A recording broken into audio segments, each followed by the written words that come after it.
இறைவா! நீயே அனைத்தும். இறைவா! நீ நன்றாக இருக்க வேண்டும். இறைவா! நீ நன்றாக எங்களை படைத்திருக்கின்றாய் இறைவா! இறைவா! அனைத்தையும் கொடுத்திருக்கின்றாய் இறைவா! உந்தனக்கு நன்றி, நன்றி, நன்றி. அன்னை லோபாமுத்ரா உடனுரை தந்தை அகத்திய மாமுனிவரின் பொற்பாத கமலங்களைப் பணிந்து இந்த பதிவினை வெளியிடுகின்றோம். வணக்கம் அடியவர்களே! இந்த பதிவின் உள் செல்லும் முன் ஒரு தகவல். அனுதினமும் அனைவரும் புண்ணியங்கள் செய்க. ஜீவகாருண்யம் மிக மிக வாழ்க்கைக்கு தேவை. சைவத்தை கடைபிடியுங்கள். இதை சொல்லிவிட்டு இப்போ நம்ம அந்த வாக்குக்குள்ளே போவோம். இந்த வாக்கு வந்து எதை பற்றி அப்படின்னா, குருநாதர் அன்புடன் அகத்திய மாமுனிவர் ஏப்ரல் 2024ஆம் ஆண்டு கோவை அகத்திய மாமுனிவர் வடவள்ளி ஆலயத்தில் உரைத்த சத்சங்க வாக்கு. அதில் பகுதி 6. அதில் ஒரு முக்கியமான ஒரு பகுதியை பற்றி பார்க்க போகிறோம். எப்படின்னா, ஆம், நம்ம இந்த உலகத்தில் வாழ்கிறதுக்கு பொருளாதாரம் வேணும் அப்படிங்கிறது எல்லாருக்கும் தெரியும். பொருளாதாரம் இருந்தால் தான் நம்மளால் சில விஷயங்களை வந்து செய்ய முடியும் அப்படிங்கிறது மனித நிலையில் பொருளாதாரம் எவ்வளோ எவ்வளோ விஷயமோ அதேபோல் அந்த பொருளாதாரம் நம்மிடம் வருவதற்கு புண்ணியங்கள் வந்து ரொம்ப ரொம்ப அவசியம். பொருளாதாரம்னா வாழ்க்கை நிலைத்திருப்பதற்கு நிறைய விஷயங்கள். புண்ணியம்னா வெறும் பணம் மாதிரி பார்க்கக்கூடாது, அதனோட வீரியமே வேற.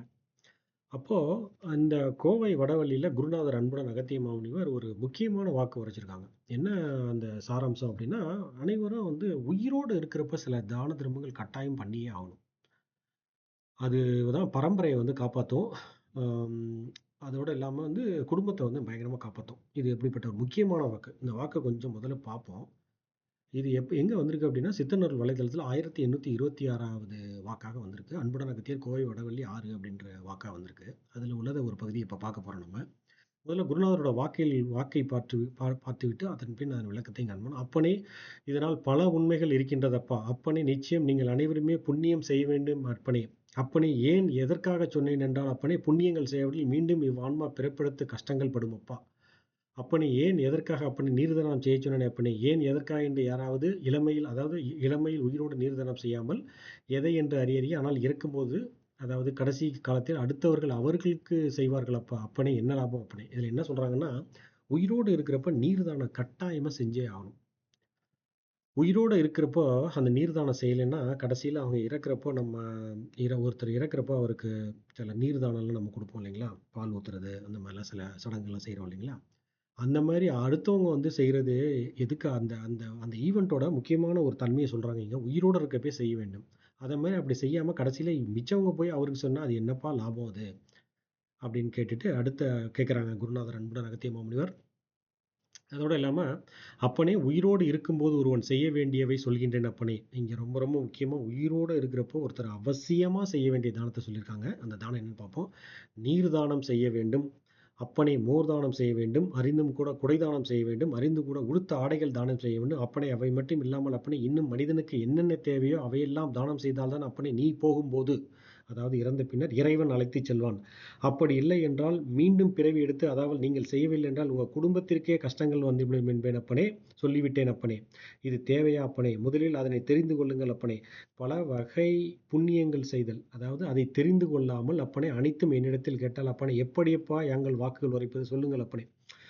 என்ன சொல்கிறாங்கன்னா, குருநாதர் அன்புடன் அகத்தியமாக வந்து ஒருத்தர் உயிரோடு இருக்கிறப்ப என்ன முக்கியமாக என்ன செய்யணும், நீர்தானம். இந்த இந்த கோடை காலத்தில் இல்லை ஜீவராசிகள் பறவைகளுக்கு நீர்தானம், ஆம், அப்புறம் பாதசாரிகளுக்கு நீர்தானம், மோர்தானம் இதெல்லாம் கண்டிப்பாக செய்ய வேணும். குடை தானம் கண்டிப்பாக செய்ய வேணும். ஏன்னா அந்த வெயிலேருந்து அவங்களை காக்கிறது குடை தானம் வந்து ரொம்ப ரொம்ப அவசியமான ஒரு தானம். இதை கண்டிப்பாக செய்ய வேண்டும்.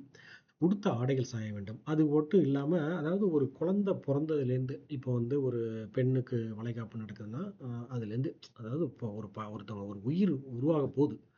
அப்போ அதுலேருந்து ஆரம்பித்து அந்த உயிர் முடிஞ்சு அந்த உயிர் ஃபஸ்ட்டு முதல்ல வெளியில் வரும், அதுக்கப்புறம் படிக்கும், அதுக்கப்புறம் ஆளாகும், அதுக்கப்புறம் அதுக்கு கல்யாணம் நடக்கும், அதுக்கு குழந்தை பிறக்கும். இப்படியே போய் அந்த ஸ்டேஜில் கடைசியில் அந்த உயிர் முடிஞ்சு அந்த உயிர் வந்து இந்த உடலை விட்டு இந்த பூமியை விட்டு கிளம்பிடும் அப்படின்ற ஒரு சூழ்நிலை வரைக்கும் ஒரு மனிதனுக்கு அந்த ஃபுல் ஸ்பெக்ட்ரம், அதாவது முழு வானவில் போல அந்த மனிதனின் வாழ்க்கை விரிந்து பறந்து அங்கே ஒவ்வொரு இடத்துலையும் அந்த மனிதனுக்கு ஒவ்வொரு தேவைகள் தேவைப்படும் இல்லையா, அதெல்லாம் யோசிச்சு யோசிச்சு யோசிச்சு யோசிச்சு யோசிச்சு யோசிச்சு நம்ம வந்து தானங்கள் செய்ய வேண்டும் அப்படின்னு சொல்கிறாங்க. இது வந்து ரொம்ப ரொம்ப யாராவது அதுக்காக ரொம்ப செய்ய வேணாம். ஒருத்தர் ஒரு வேளை சாப்பாடு, ஒரே ஒரு குடை தானம், நம்மளால முடிஞ்சது, நம்மளால என்ன முடிஞ்சது, ஆனால் கொஞ்சம் சிந்தனையோட ஒரு ஒரு மனிதன் வாழ்வதற்கு என்னென்னலாம் தானங்கள் தேவையோ அதை அப்படி செய்யணும். அப்படி செய்யவில்லை என்றால் என்ன நடக்கும் அப்படின்னா, அந்த குடும்பம் கஷ்டப்படும். மீண்டும் பிறவியும் உண்டாயிடும். இந்த நீங்கள் செய்யக்கூடிய தான தர்மங்கள், புண்ணியங்கள் மூலமாக பிறவி தடுக்கக்கூடிய வாய்ப்புகள், மிக அருமையான வாய்ப்புகள் உள்ளது. அதனால உயிரோடு இருக்கும்போது இத வந்து கண்டிப்பா செய்யணும். இத செய்யலைன்னாக்க நிறைய கஷ்டங்கள் வந்துரும் அப்படின்னு சொல்லியிருக்காங்க. இது வந்து இதுக்கு இதுக்கு இதோட இல்லாம குருநாதர் என்ன சொல்றாங்கன்னா, "இதனால் உன்னை காக்கவே உந்தனுக்கு வழியில்லை எப்பனே, அறிந்தும் கூட மற்ற ஆன்மாக்களை அது நம்ம என்னன்னா அடுத்தவங்கள பத்தி கேட்டுட்டு இருப்போம். அவங்க இப்படி பண்றாங்க. இவங்க முதல்ல நம்மளே புண்ணியம் பண்ண ஆரம்பிக்கல. என் தம்பி நல்லா இருக்கணும், என் அப்பா நல்லா இருக்கணும், என் அண்ணன் நல்லா இருக்கணும், என் அக்கா நல்லா இருக்கணும். எல்லாம் சொந்தக்காரங்க தான். எல்லாருமே வேணும் தான், இல்லைங்கல. ஆனா முதல்ல வந்து என்னன்னா, நம்மளையே நம்மள காத்துக்க ஆனால் உன்னை நீ காத்துக்கொள்ளவில்லையே! அப்பனே எப்படி அப்பா? முதல்ல நீ உன்னை முதல்ல சுவர் இருந்தா தான் சித்திரம் வரைய முடியும். அதாவது மனிதனா பொறந்துட்டோம். மனிதனா பொறந்துட்டு இப்ப இந்த குருநாதர் அன்புடன் அகத்திய மாமுனிவர் அருள்னால இந்த வாக்குகள நம்ம கேட்கிறோம். இப்போ இந்த சூழ்நிலையில நமக்கு என்ன பண்ணணும் அப்டின்னா, ஒருத்தர் முதல்ல நம்மள தற்காத்துக்கிறதுக்கு என்ன பண்ணணும்னா, இந்த புண்ணியங்கள்லாம் முதல்ல பண்ண ஆரம்பிக்கணும். இந்த புண்ணியங்கள் ஒண்ணொன்னா செய்து கொண்டே இருக்கும் பொழுது இறைவனே வழிவிடுவார். ஓகே. ஒரு ஒழுங்கான வழியில இந்த ஆத்மா போகுது. கொஞ்சம் நம்ம எக்ஸ்பாண்ட் பண்ணி விடுவோம்னு சொல்லிட்டு, இறைவனுக்கு தெரியும் என்ன பண்ணணும் அப்படின்னு சொல்லிட்டு. ஒரு இப்போ இப்போ வேலை குடுக்குறதோ, பொருளாதாரத்த குடுக்குறதோ எல்லாமே இறைவன் செய்துருவாங்க. அதன் மூலமாக அனைவருக்கும் நல்லது அதுக்கப்புறம் நம்ம அடுத்த அடுத்த சுற்றம், சொந்தங்கள் எல்லாமே பார்க்கலாம். முதல்ல வந்து நம்ம வந்து என்னன்னா, இந்த குருநாதர் சொன்ன முக்கியமா 4, 5 தானங்கள்ல எது தானங்களோ அத வகைப்படுத்தி நீங்க ஒரு பெரிய லிஸ்ட்டே போடணுங்க நம்ம. எப்படின்னா, ஒரு மனிதன் பிறந்ததிலிருந்து இறக்கும் வரை அவனுக்கு என்னென்ன தேவை அப்படிங்கிறது வந்து நம்ம ஒரு பெரிய லிஸ்ட் போட்டு, இதுல நம்மளால எது முடியுமோ டிக் அடிச்சுக்கிட்டே வரணும். நம்ம எது முடியுமோ அத பண்ணிட்டே வருவோம். அதுக்காக வந்து உங்களால் இயன்ற அளவு செய்தால் போதும். இது வந்து இது இது இந்த நேரத்துல இத பண்ணணும் அப்படின்னு அதுவும் மெயினா சித்திரை மாசத்துல வந்து நீர்மோர் தானம் அவசியம் செய்யுங்க. இது ரொம்ப ரொம்ப புண்ணியம். சித்திரை மாசத்துல பண்ணக்கூடிய புண்ணியம் வந்து அடுத்து 1 வருஷத்துக்கு லோட் ஆகும். அது ரொம்ப ரொம்ப மிக சிறப்பு. இந்த மாரி நெறைய ஒவ்வொரு காலகட்டங்கள் என்னென்ன புண்ணியம் ஆடி மாதம் வருதுன்னா அ ப ப ப தாய்மார்கள் ஆலயத்துக்கு வருவாங்க. அவங்களுக்கு அவங்க மனம் மகிழ்றதுக்கு நெறைய பொருட்கள் குடுக்கலாம்.